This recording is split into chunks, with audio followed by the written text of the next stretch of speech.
Good afternoon, everyone. My name is Kafar Augustin. I'll be doing the intro this afternoon. Welcome to this breakout session, Hearing Health Matters, Untreated Hearing Loss, and its Profound Impact on Mental Health Wellbeing, presented by Dr. Annette Stephenson and Dr. Ashley Martin. Dr. Annette Stephenson is a board-certified audiologist and CEO of Cayman Hearing Center. As the first Caymanian to earn a Doctor of Audiology degree, she holds prestigious credentials, including Fellow of the American Academy of Audiology and board certification by the American Board of Audiology. With a patient-centered approach emphasizing personalized care, Dr. Stephenson has earned a trusted reputation as a hearing healthcare specialist. Dr. Ashley Martin, also from Cayman Hearing Center, is an accomplished audiologist whose career is driven by her passion for service and dedication to improving communication for her patients. Her wealth of experience has shaped her holistic approach to audiology, with a strong focus on enhancing her patients' quality of life.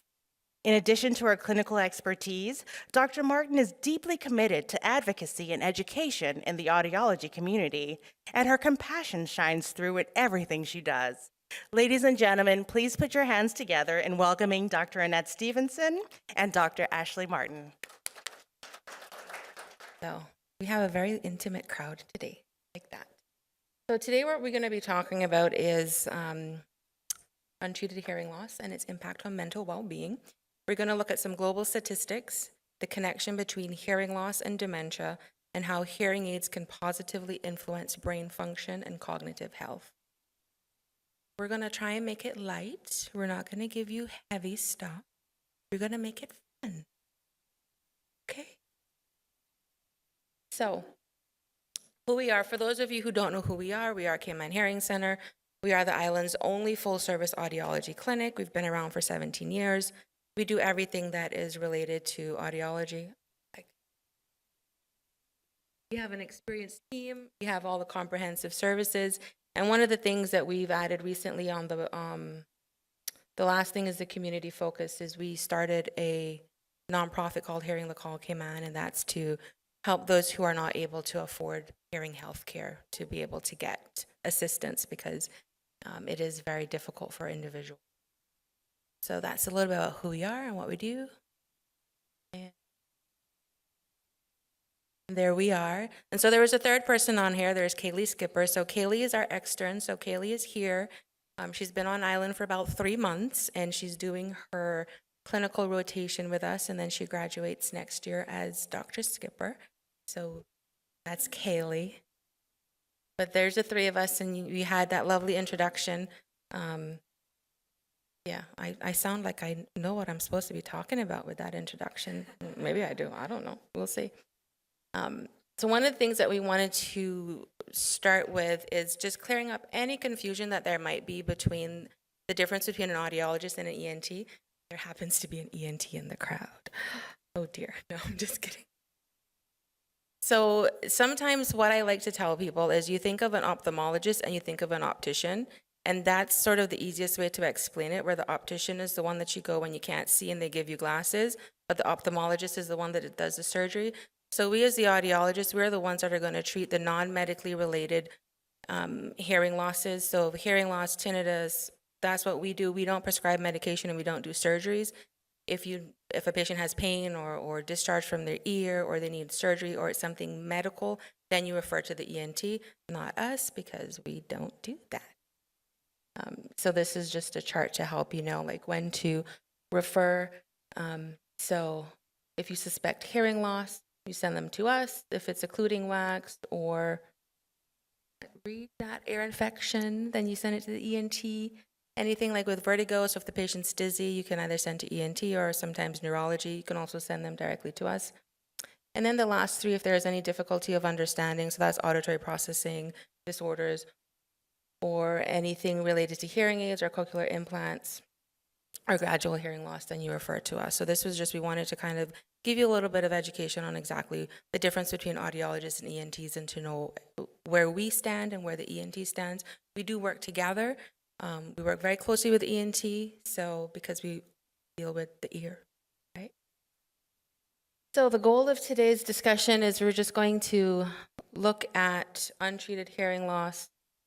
We're going to just talk about some strategies to support our patients that have hearing loss. We're going to talk about the global impact of untreated hearing loss.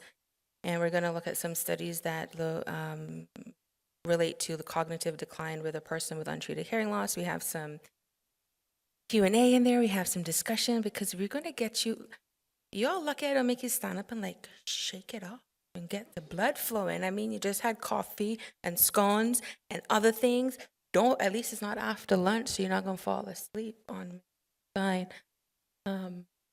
But first, we have an icebreaker, and I am going to hand it over now to my colleague, Dr. Martin. All right, guys, let's debrief this activity. Come back together. Okay, what did you guys find difficult? Someone shout it out. What did you find difficult? Remembering is tough to remember. So this is a screener that you can administer to your patients, very quick and easy, to kind of look for some warning signs of cognitive decline, okay? Some ways you can evaluate their cognition. That was quick and easy. That took us 2 minutes. Okay, what other challenges did you face? Test anxiety. Okay, that's interesting. How long did it take most of you to complete the task? Did you need the whole 2 minutes? Yeah, most people, except that guy. He raised his hand, he said, I'm ready. He said, bring it on. Okay. Do you think this is something you could implement into your clinics for patients who you might be worried about? I think we always have patients that we worry about if they might have memory loss, but some of us are not specialized in that field, right? This is an opportunity that you can use this to make a good referral to somebody else who might be able to support them in their cognition, okay? All right. So one of the things that we often hear is, well, hearing loss, it's part of aging, it's what happens, and, it's not that big a deal. But it is kind of a big deal. So, I've got some stats up there. This is from the World Health Organization, that according to them, there are 1.5 billion people in the world that have some degree of hearing loss. They do anticipate that by 2050, over 700 million people will have what they consider disabling hearing loss. Out of that 1.5 billion people that have some degree of hearing loss, 430 million people require rehabilitation for moderate or higher degrees of hearing loss.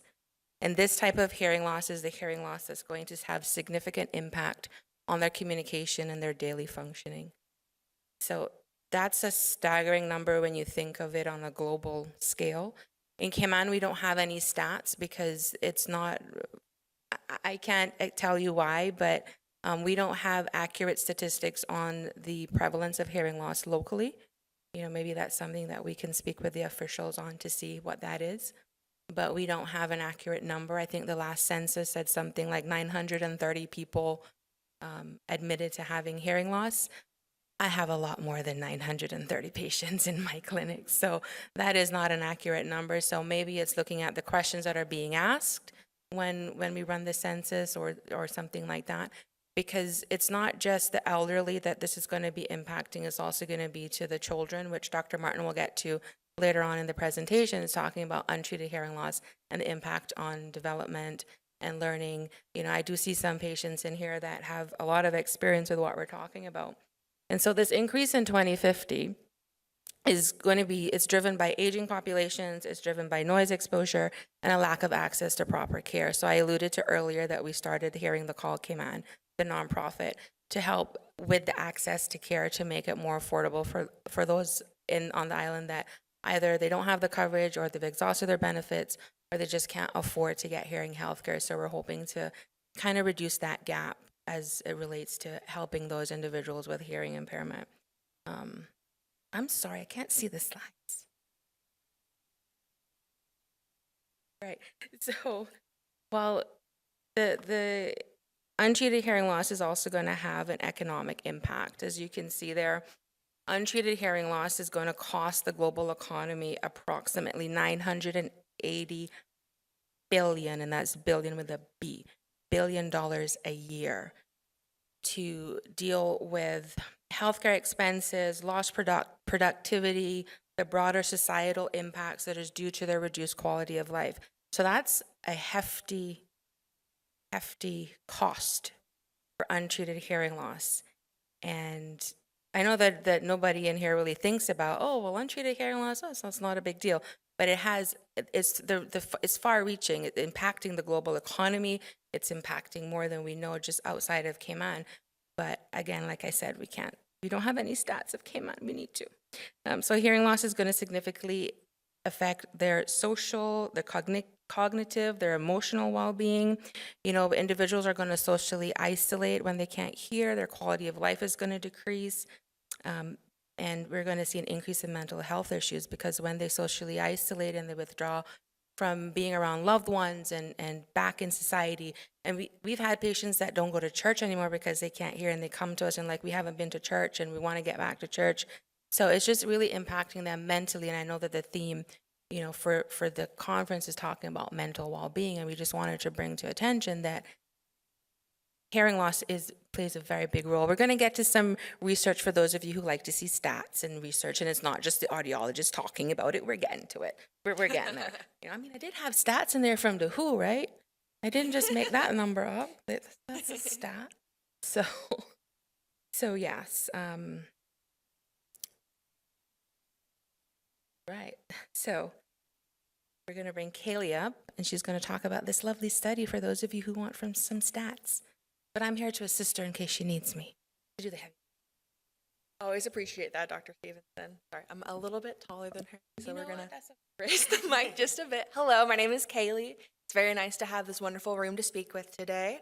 So looking at hearing loss and dementia or cognitive decline, these are two very serious symptoms, and sometimes we want to look at, are they just separate causes, or could there be a link between the two? So we know that hearing loss can increase your cognitive load, and we know that cognitive load can sometimes impact your cognitive impairment. So looking at this graph, let's think just to ourselves, like hearing loss and dementia, like are they just separate things? Could they be linked? Let's get into it. So Lynn did a study, in 2002, looking at hearing loss and cognitive load. So you can see this is just a graph of individuals with poor hearing, and it kind of was associated with reduced language-driven activity in their primary auditory cortex, which is basically their brain kind of restructured, because when you don't use a pathway, your brain kind of moves and does other things with it. So that's something to think about. And a big reason that can be a thing is when we can't hear well, we have brain overload, which essentially means we're struggling to hear conversation, what people are saying to us. Our brain is working that much harder to piece together what's happening around us. We're in a busy restaurant, lots of noise happening, and you cannot understand the person in front of you because you just can't hear them. Your brain is doing all it can to piece together, read their lips, all the things. And with this extra effort, it takes resources away from your other mental processes. It takes away from your memory, your thinking skills, and this strain is what could lead to some cognitive decline.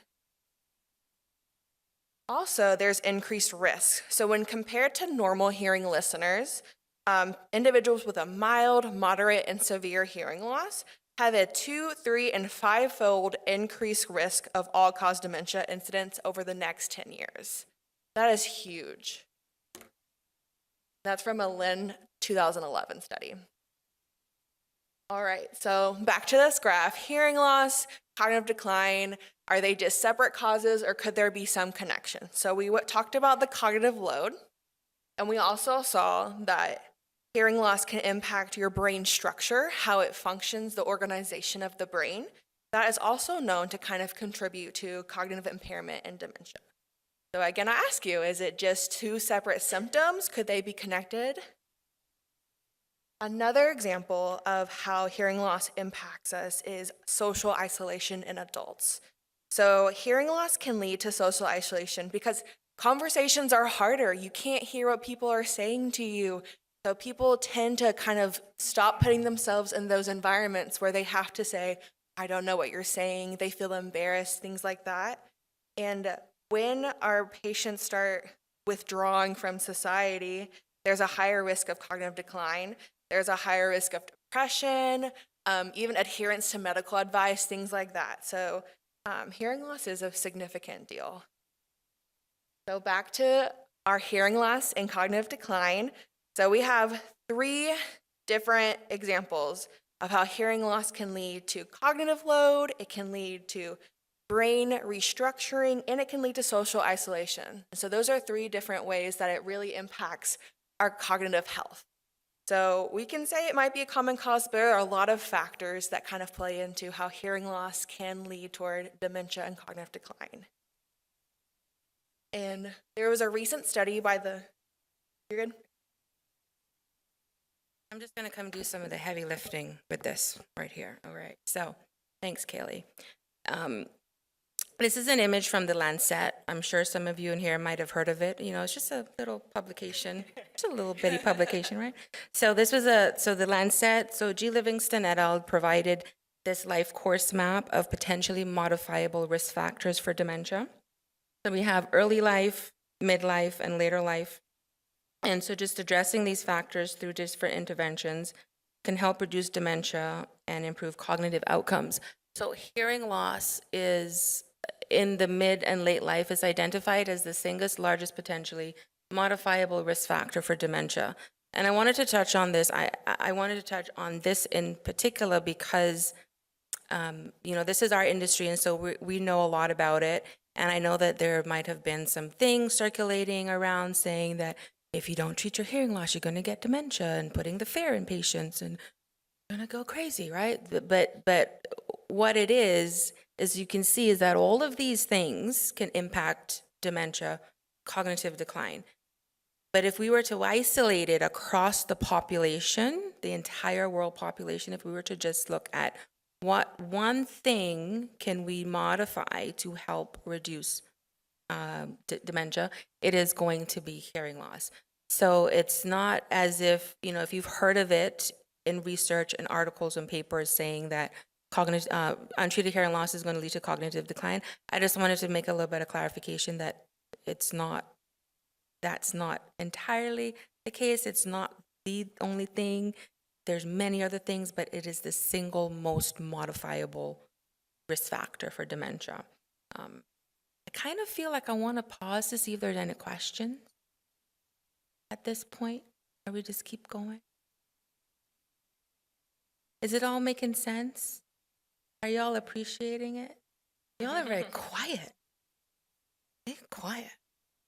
So, again, this is for all of you people that like studies and reading those papers and reading those research articles.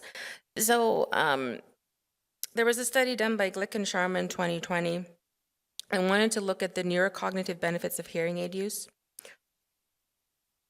And what they were looking at is, this is a CVEP. Now, I had never heard of a CVEP until I read this article, but CVEP is cortical visual evoked potentials.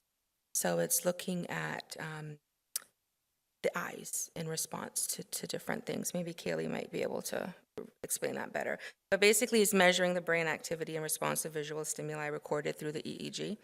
And what they did is they looked at normal hearing individuals and individuals with a hearing loss, and this was before they were treated. And does this have a pointer? No, I'm looking. Oh, pointer. No, I wanted the pointer. Nice. You got a pointer. So this was. Oh, I can't see very well. There we go. This was 3 different test studies that was done on, and they were just recording different latencies and time on a waveform to how in the temporal lobe we had this response. And so you can see it's nice and bright. This is the normal hearing population. It's nice and bright here. And you can see in the individuals with the hearing loss. And this one is pretty comparable. As you can see, the brain activity does decrease with hearing loss. And so what this study was doing, that Glick and Sharma was doing, was to show the benefits of using hearing aids. And this was 6 months post-treatment. So you can see these slides right here. This is going to be 6 months post-treatment, and you can see that it is pretty comparable to those individuals that have normal hearing. So this is just showing that when they are treated with hearing loss, there is an increase in brain activity. So again, it's not just the audiologist saying get hearing aids on your patients. There's actual studies that people are doing. And so part of what this study was doing was just showing that hearing aids don't only improve your hearing loss, but it helps with the neuroplasticity of the brain. As we all know, the neuroplasticity, we want to have the neuroplasticity when we're treating the hearing loss and with other things that we have with our patients. And so using hearing aids, we do have the improvement of neuroplasticity, and it can help reduce the cognitive load for our patients, right? Let's see, what's next? Oh, this is just another slide. So they did a test, what's called Quickson. I'm going to hand this over to Kaylee, and Kaylee can take over from there. All right, so the Quickson is just a quick and dirty test, testing how well you can perceive information when there's increased background noise. So, you know, like in a restaurant, the louder it is, the harder it kind of is to understand what's going on. And so when you see that on the y-axis, hold on, find the pointer. So on this y-axis, it's the SNR. So that's called signal to noise ratio. So that's basically how loud does the speaker have to be compared to the noise for you to understand what they're saying, okay? And so this gray section, that's the patients with the hearing loss. So it had to be, the speaker had to be significantly louder to understand versus the noise, which isn't surprising. If you have hearing loss, you're gonna struggle. And then compared to the normal hearing group, where they didn't have to have the person talking as loud to understand and background noise. So they retested the hearing loss group with hearing aids, and it just kind of showed, so there's the SNR, the higher is the louder you needed to hear, so the more you struggle in background noise. And you could see after 6 months of wearing those hearing aids, their SNR loss was significantly shorter. In fact, it was comparable to the normal hearing group. So it was showing that wearing hearing aids for 6 months and wearing them during where there's lots of background noise significantly helps them understand and hear what's being said to them. So we love hearing aids. And so just a little summary of what this test was showing was there was a difference in the cognitive function between normal hearing listeners and those individuals with the age-related hearing loss. And so there was also improvement in their neuroplasticity and their neurocognitive benefit when hearing aid use was appropriately fit. And then following the clinical treatment with hearing aids, they saw the reorganization of the brain. So when those brain scans, the individuals with hearing loss, when they wore the hearing aids for a while, the brain restructured back to almost normal, which is really great. We love to see that. And there was also gain in that speech perception when those individuals wore hearing aids. So this study provides evidence that clinical intervention with well-fit amplification may promote more typical cortical organizations and functioning and has cognitive benefit for our patients. All right, we're going to bring it to Dr. Martin for the kids. All right. So we heard a little bit about how hearing loss impacts our cognition, okay? When we have some type of distortion of the signal getting to that temporal lobe, we use other parts of our brain. We're using our occipital lobe to lip read. We're using our frontal lobe to use deductive reasoning to make decisions about what the person is saying. We're trying to figure out what they're saying, okay? Imagine those same things happening in a developing brain and how that might impact them.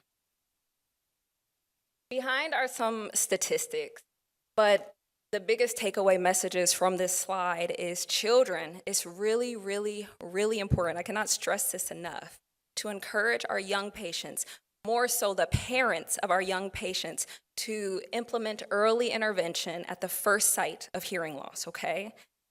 It can impact their education. It can impact them socially. Children also experience isolation and depression due to their hearing loss when it's untreated, okay?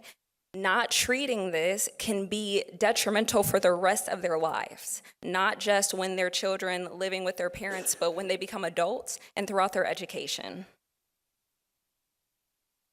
We're going to go into some case studies because I want to encourage you guys to talk back to us. We're going to start with our first one, okay? I'm going to read it and then I'm going to encourage you guys to answer some questions. So our first patient is Mr. John Thompson. He's 70 years old and he is a male with back pain. He presents with complaints of persistent back pain. During the consultation, Mr. Thompson frequently repeats himself, re-explaining symptoms he already described. As the session progresses, it becomes apparent that Mr. Thompson is having difficulty hearing. He repeatedly says, "Pardon," leans in closer, and seems to strain to hear your questions and responses. What are some of your initial observations? What considerations are you making as healthcare providers? Posture with leaning in. But I should say I'm partially deaf and I wear a bone-anchored hearing aid. Oh. I've been deaf since I was 6. And I know that when I'm really trying to listen, and during COVID when we were wearing masks, I had quite a lot of shoulder pain because I was hunching and trying to listen more. Yeah, so thank goodness mask days are over. That is an excellent observation. Thank you. Anybody else?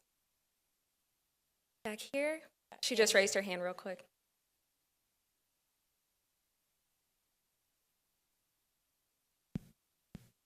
Thank you. The consideration I'm thinking about is actually to speak up a little louder so as to not have him lean over and asking me again to repeat. That's definitely something we can modify as providers. We can definitely try to, we'll talk about that in a moment. Anybody else? One more. There you go.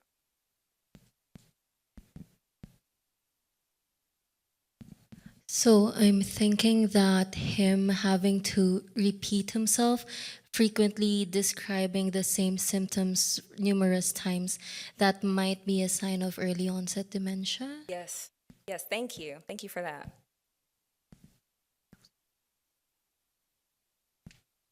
So we're going to expound on this a little bit, but yeah, some of you guys touched on this. So communication difficulties, obviously, he's leaning in because he's not quite hearing or understanding what's being said.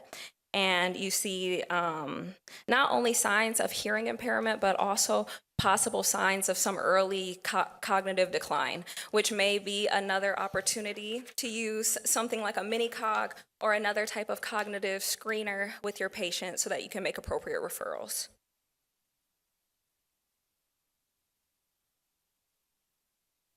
And then what would your next steps be as providers? Well, assessment for sure.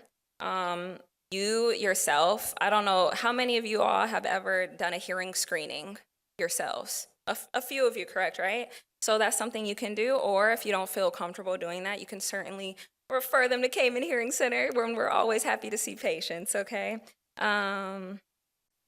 So you can also make referrals if you're already their primary care physician. You might want to help to link them again to an audiologist or to a mental health professional, okay?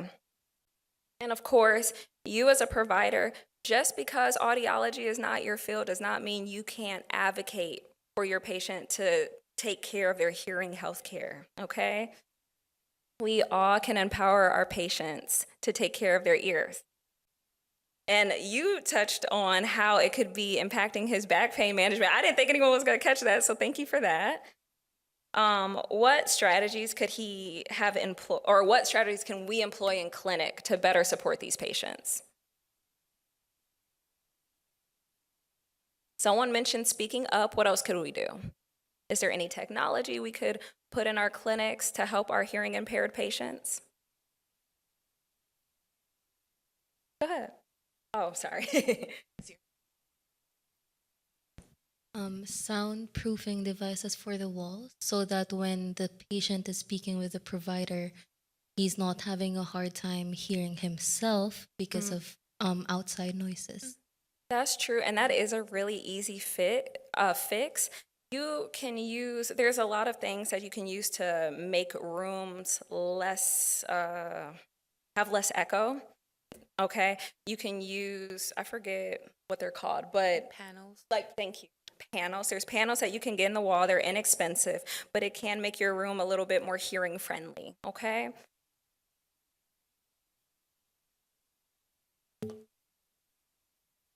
Anybody else? Anything? Does anyone else have anything to add to that point? How can you better advocate for this patient as a provider? Don't be shy. Nobody has any ideas on how they can advocate for this patient? I say we keep them in here until somebody says something. I'll lock the door. That's okay. That's all right. So has anyone ever heard of an FM system? No? Okay, awesome. This is a great opportunity to talk about it. An FM system, there is like about the size of a smartphone, okay? And you can talk into it. It has a mic, and the patients can use a headset so that they can have better access to what you're saying to them. So you know that your patients are not missing out on the important counseling that you're giving them and the important information that you might be giving them when you're going over their test results, okay? Not everybody wears hearing aids who has hearing loss. Trust me, I know that very well. But that does not mean these people do not deserve the same access to healthcare as someone with normal hearing. And as clinicians, it's up to us to help provide that access to those patients. All right, let's do one more case study. This one is going to be involving a little girl. Her name's Emily. Emily's a 4-year-old little girl who presents to the clinic with a broken arm. During examination, you notice that Emily primarily communicates with her parents through gestures. When she does use words, her speech is unclear and difficult to understand. Concerned about her speech development, you inquire further, and the parents respond that Emily is just a late talker. Upon further investigation during the case history, it is revealed that Emily failed her newborn hearing screening. The parents mentioned that a hearing aid was recommended, but they chose not to pursue it because they feared Emily might be teased by other children. They also noted that Emily seems to respond to loud noises and enjoys watching television, which they believe indicated sufficient hearing ability. I actually based this off a real patient that I had, okay? What are some of your initial observations and what considerations are you making right now? Denial of the parent. Yes, part. And then I would again refer her to the audiologist, Dr. Stephenson, because definitely she need to get back that hearing aid and recheck back, re-examine, reassess, and get back that hearing aid. As a nurse, I would also try to see if I could get a hearing test done on her before I do the referral. Excellent. Those are all excellent points. Thank you so much. And to add to all of that, I would also try to get help for counseling for the parent. Excellent. Yes. Yes, absolutely. Especially with pediatrics, speech pathologists and audiologists work hand in hand.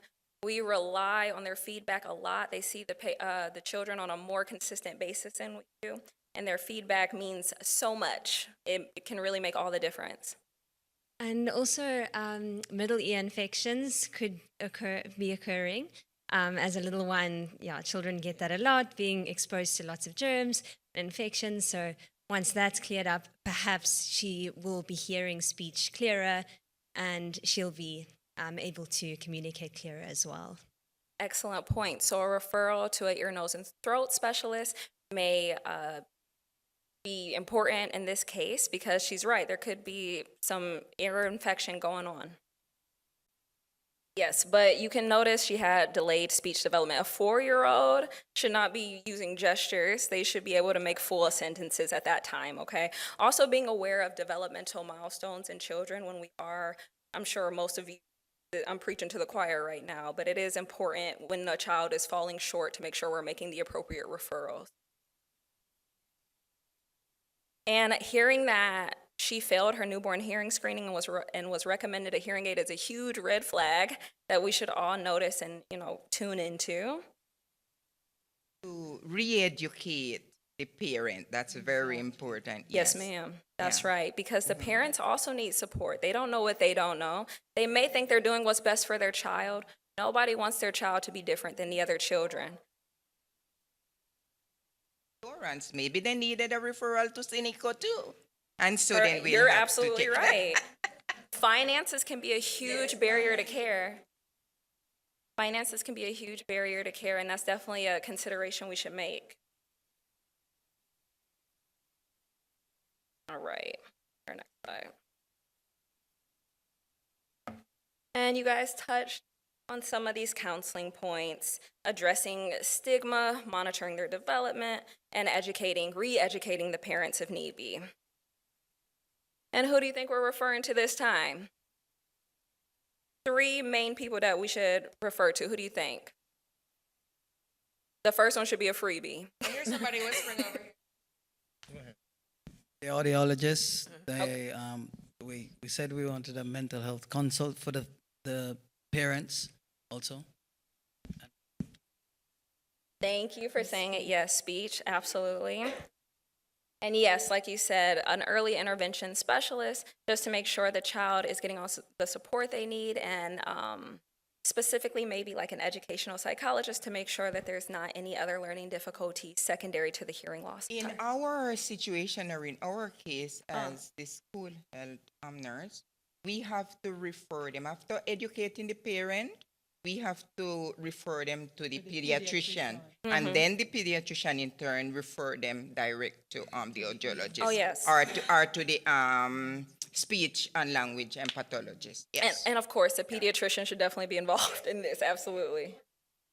Especially in this age group, 4 to 7 even, the most common cause of a child suffering from hearing loss, maybe even with speech language delays, would be actually otitis media effusion. So directly considering all of these services, definitely an examination, whether by the pediatrician. Most pediatricians can actually use an otoscope and look into the ear. So when you have or an ENT, so somebody to look into the ear, because that is definitely the most common cause in that age group. Absolutely, yes. Ear infections are huge in this population. He's absolutely right. And an ENT referral, especially to a pediatric ENT, may be warranted in this case. We could also add a referral to the social work services, maybe. Yes, It could be issues excellent. on board, difficulty at home, Especially, or go trauma ahead. at home as well, parental neglect. So all of that can actually contribute as well. Yes, to offer some extra support, especially if the parents are having a little bit of trouble coming to terms with their child's hearing loss. All the support the child gets is for the better. All right, guys. And finally, we just want to make sure we follow up with this child, especially throughout their development, especially because we know that the parents refused a hearing aid at one point. It's really important that we, as providers, keep an eye on this child so that they have the same access to education and cognitive development as children with normal hearing.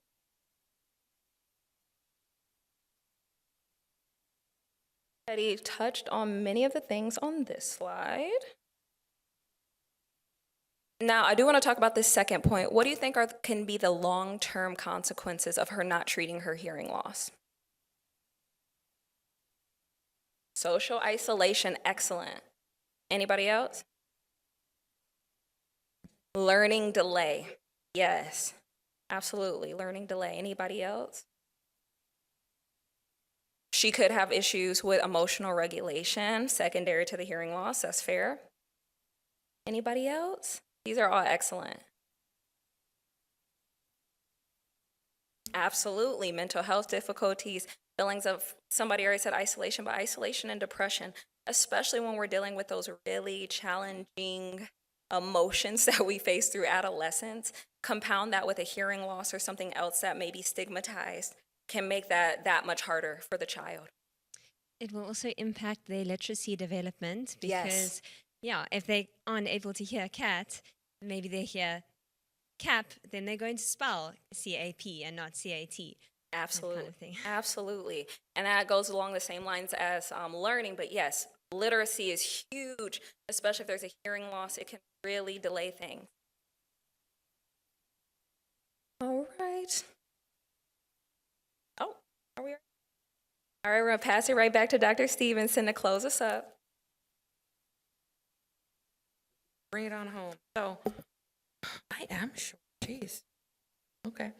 So again, just kind of wrapping everything up that we talked about. I'm going to put a nice bow on it. Just to talk about the role of the audiologist, just going to touch on that a little bit more. You know, as audiologists, we're going to provide the comprehensive care from diagnosing the hearing loss to prescribing hearing aids and offering ongoing support to parents of the children and our adult patients as well.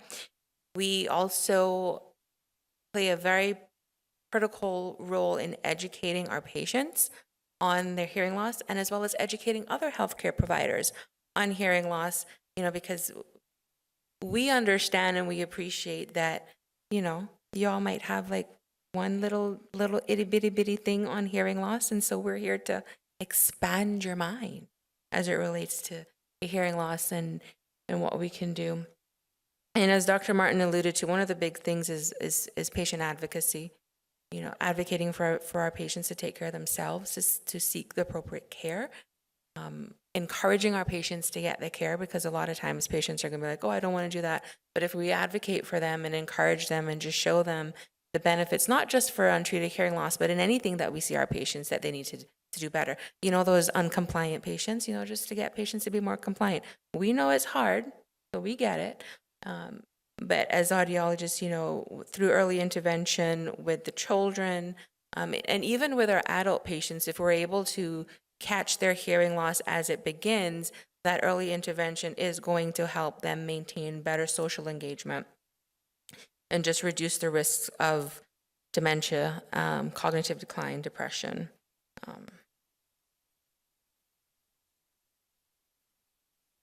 So we just want you to think about what strategies can you employ to raise awareness about the connection between hearing loss and mental health with your patients. Just thinking about that, just everything that we talked about today, just thinking about how you can go in and you see your patients in a different light. And when the patient is like, oh, I didn't hear what you said, and not just pass it over and say, oh, you're just getting old, oh, you can't hear, whatever. Just really listening to them. You know, as much as we want to say, yes, refer to Cayman Hearing Center, this is not a Cayman Hearing Center pitch. This is for you to be more mindful and approach your patient care with intentionality and looking at the whole patient and not just the one thing that they're coming in for, because we have to treat the whole patient, not the textbook, not that chart in the textbook, but listening to what the patient says and going down that route. So we're really wanting to encourage you to have a holistic approach to your patient care.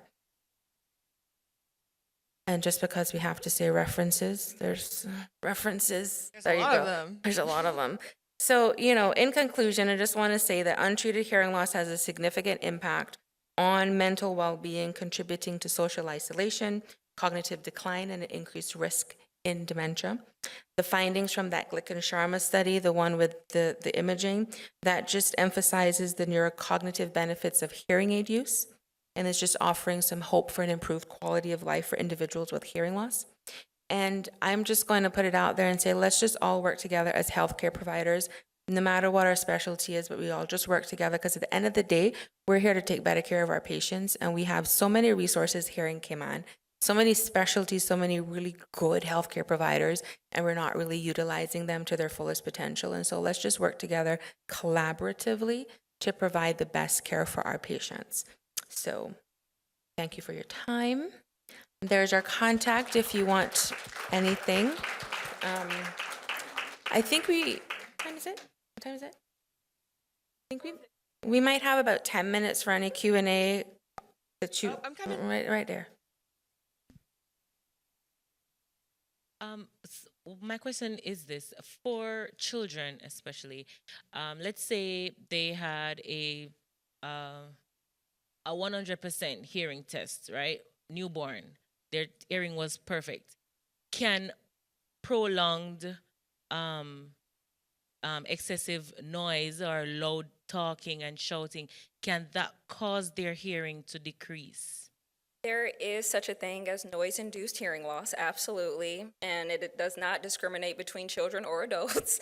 So yes, noise-induced hearing loss is real. It is great here. Now, I'm coming from the United States where we kind of follow these kids and checks of their hearing at strategic points in their development. It seems like there's some of that here as well, to an extent, but that's why it's really important for us to continue to screen throughout their development, or if we notice our child having a little bit more difficulty than we once noticed, to get it checked instead of waiting and letting it progress on its own. I would also say keep in mind like kids with noisy toys, like the toys that make sounds, that sound isn't always regulated. So if it's loud to you, it's loud to them. So like keep that in mind too.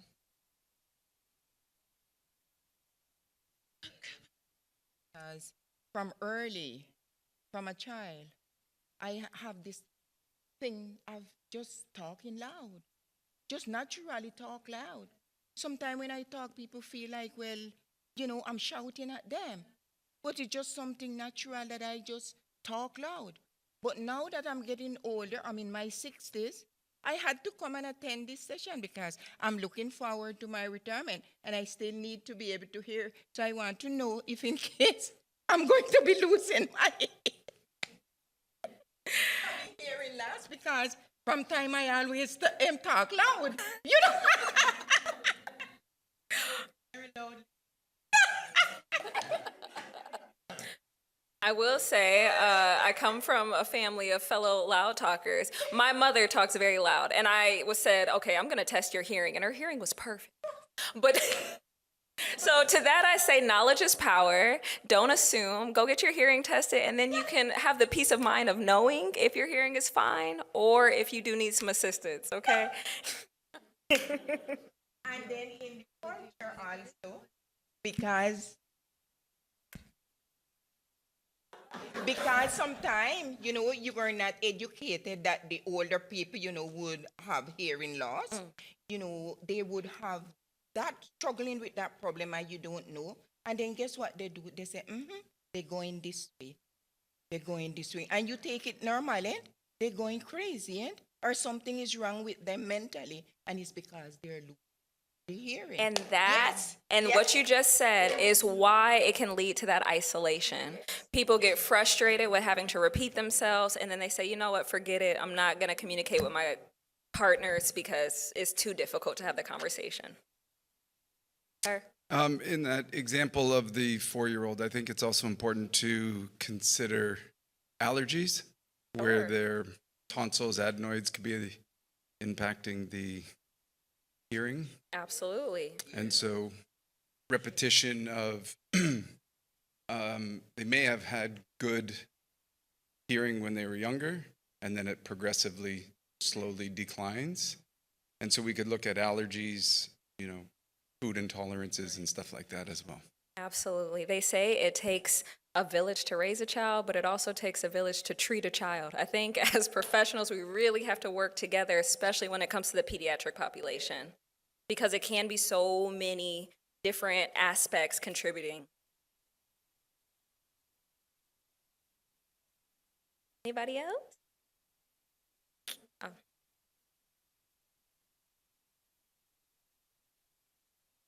I have an adult patient who refuses to wear his hearing aid. And that makes life very difficult in the office. Any recommendations for me? Right now I'm communicating with him using my tablet, and he's happy with that. But he refuses to bring his hearing aid to the appointment. And he also frustrates his relatives because when they're talking with him, he takes off the hearing aid and puts it aside. I wish I could say I wish I could say none of our patients ever do that and they all adhere to their hearing aids, but that is not true. Do you want to speak to this a little bit? That sounds like a day in our life. Patients come, it's not working. Have you worn it? yes, I wear it every day. And then we check, no, you haven't worn it every day, because we can tell how long they've been wearing it. You said that you use your tablet. I don't know how you're using your tablet, but even in other cases where your patients have hearing difficulties, there's lots of apps, there's free ones that you can download and it will transcribe, and you can do that. So there's that. The one thing is that we always tell our patients that wearing their hearing aid is going to help with their fatigue and it's going to help with their brain overload. So you can talk to them a little bit about that, like the cognitive overload and the fatigue. Like if they're very tired, you can say, well, your brain is working extra hard in order for you to hear and to help you not be so tired at the end of the day. If you wear your hearing aids, when we encounter patients like that, we will encourage them to sort of like not wean the other way, work their way up to wearing it. So start with 1 hour today, and just work themselves up to where they're comfortable, where they're wearing it every day. In a perfect world, we want them to wear it all day from the moment they wake up until they go to sleep. But we also know that people are not going to do that.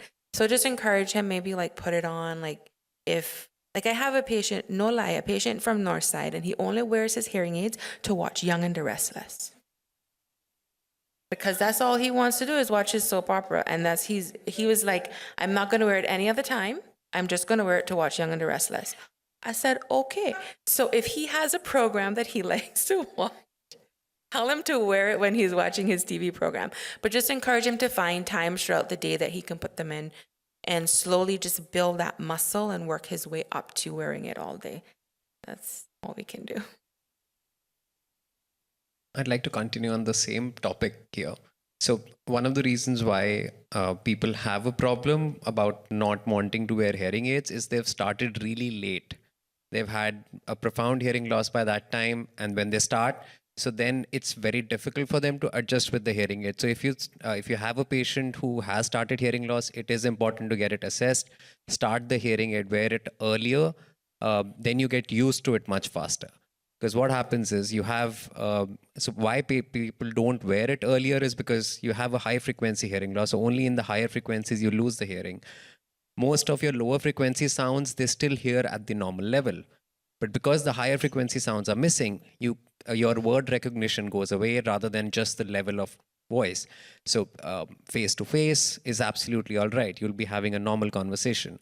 In noisy surroundings, in group settings is where they would start to feel, oh, you know what, I don't really understand what's going on. And then they start to withdraw as well, because in group settings, they really can't adjust to, hearing everybody, and they really have to look at you to try and understand what's going on. And that withdrawal, then again, there is that cognitive decline with it and the withdrawal.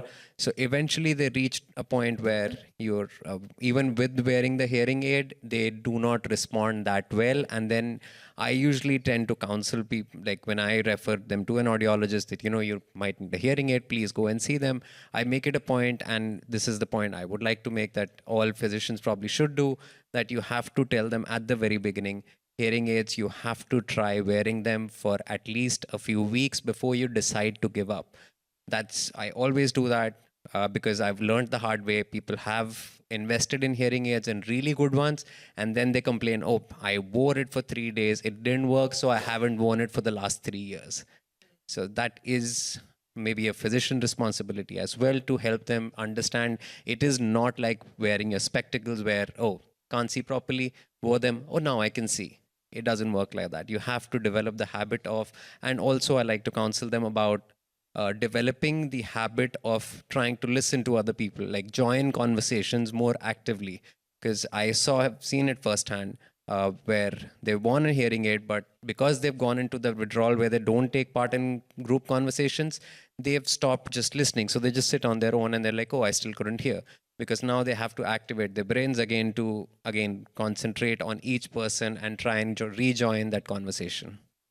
Thank you for saying that. And we're just at time. But the last thing I want to say, just to piggyback on that point, is if you're the adult that you're referring to, encourage them to go back to where they got their devices. They might need to be adjusted. They may need to do something called oral rehabilitation, where we try to encourage the brain to hear those sounds again and tune into those sounds again. It might be something really easily fixable, okay? Thank you guys so much for listening and collaborating.